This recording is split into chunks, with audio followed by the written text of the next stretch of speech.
What up, hotheads? I'm Henry, and this is Blaze the Roof. This week, we will be reviewing a sauce from a company named Sauce Bay, called their Skinny Habanero sauce.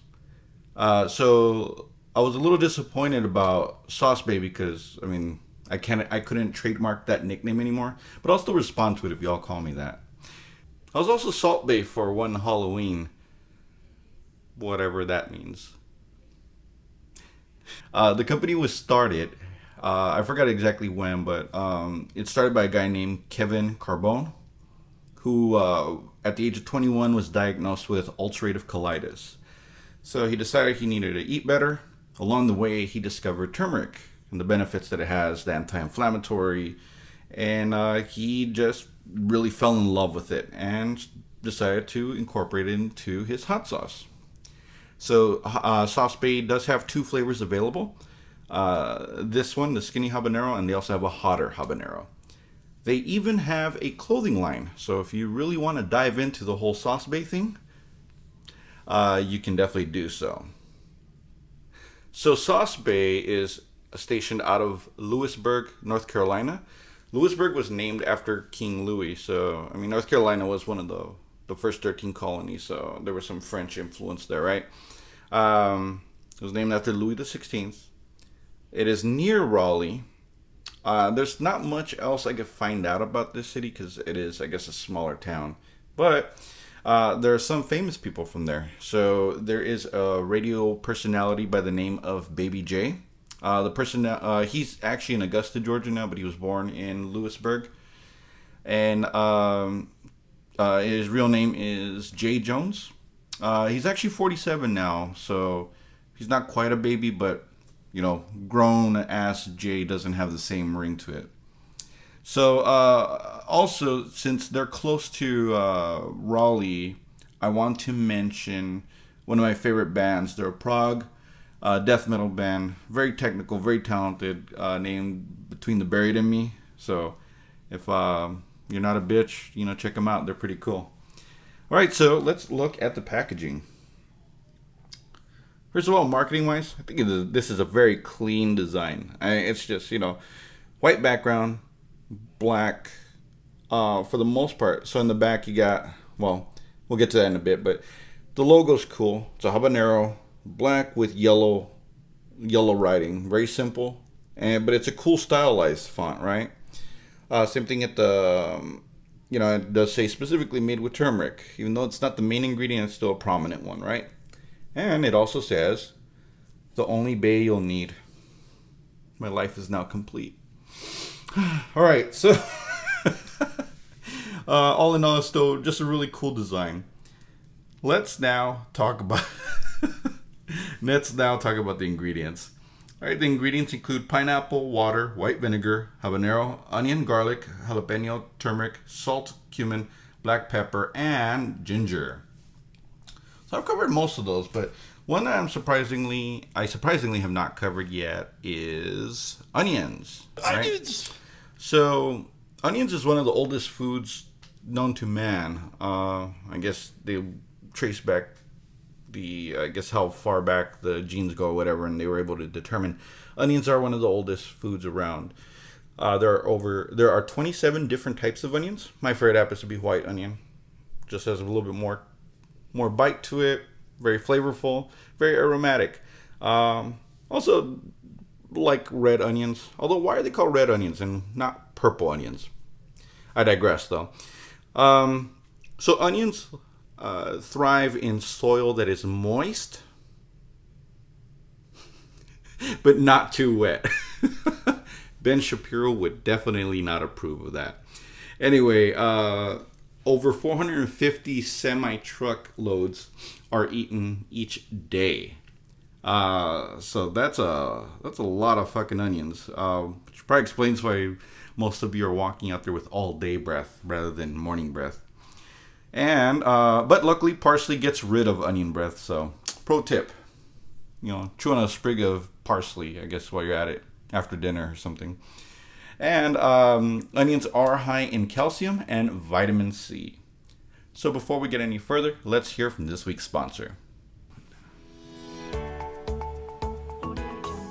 In these days where time is thick, but your patience is thin, getting your skinny jeans on may seem impossible.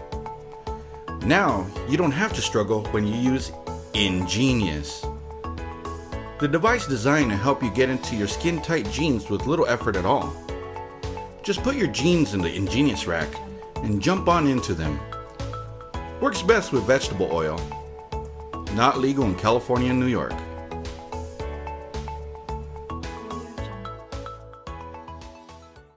Alright, now for the moment of truth.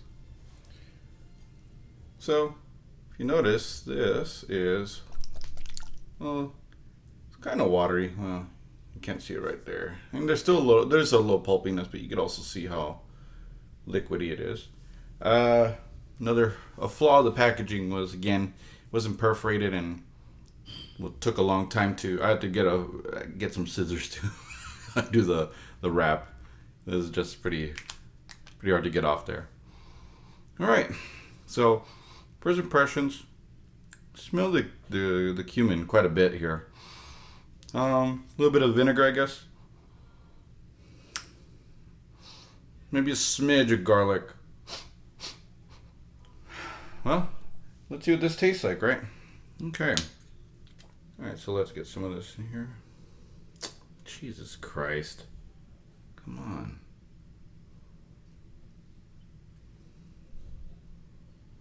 This is the part that didn't mix well. Oh, there you go. So it's actually kind of watery, but I got the freaking pulpy end. Well, let's just see what this is like. As you can see, again, it's very yellow. Again, turmeric. There's no mustard in here, so it's just turmeric, pineapple, and probably the habanero. And all right, let's see what this tastes like.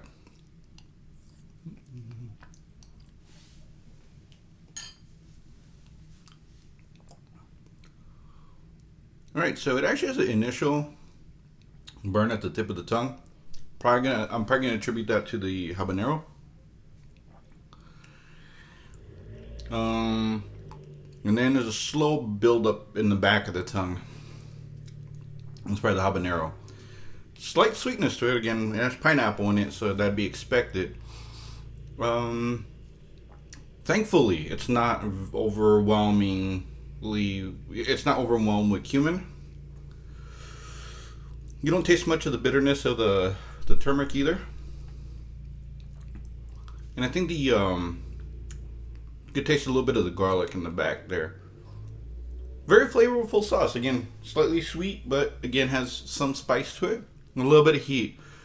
It's probably lightweight.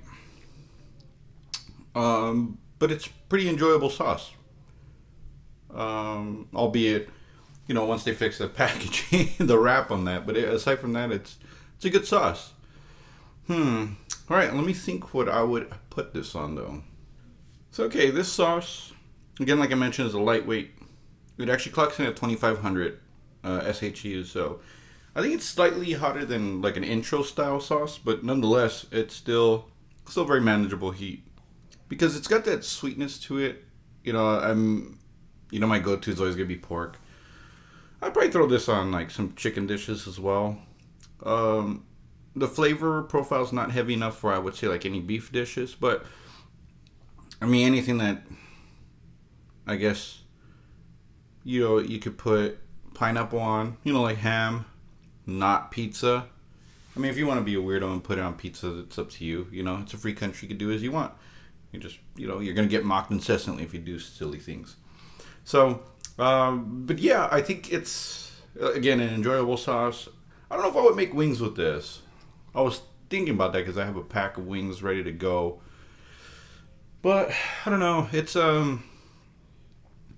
more like for accenting things, not over, like putting it primarily on your wings.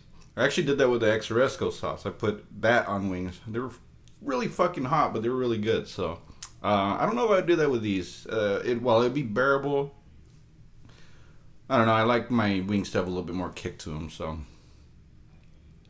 but yeah, I would definitely recommend this sauce. You probably see it on Instagram. They advertise quite extensively on Instagram, so you'll probably see them pop up every now and then. So, all right. So next week we're gonna be reviewing a sauce called Fear This by Hellfire. I've already tried their Fiery Full, and this one's even hotter than the Fiery Full. So this one should be a little scary, and I do believe my roommate Scott and his girlfriend Erin will be joining me for that. So you'll hopefully get 3 people suffering, not just one, next week. So, all right, until then, guys, once again, I'm Henry, and remember, spice up your life. Take care.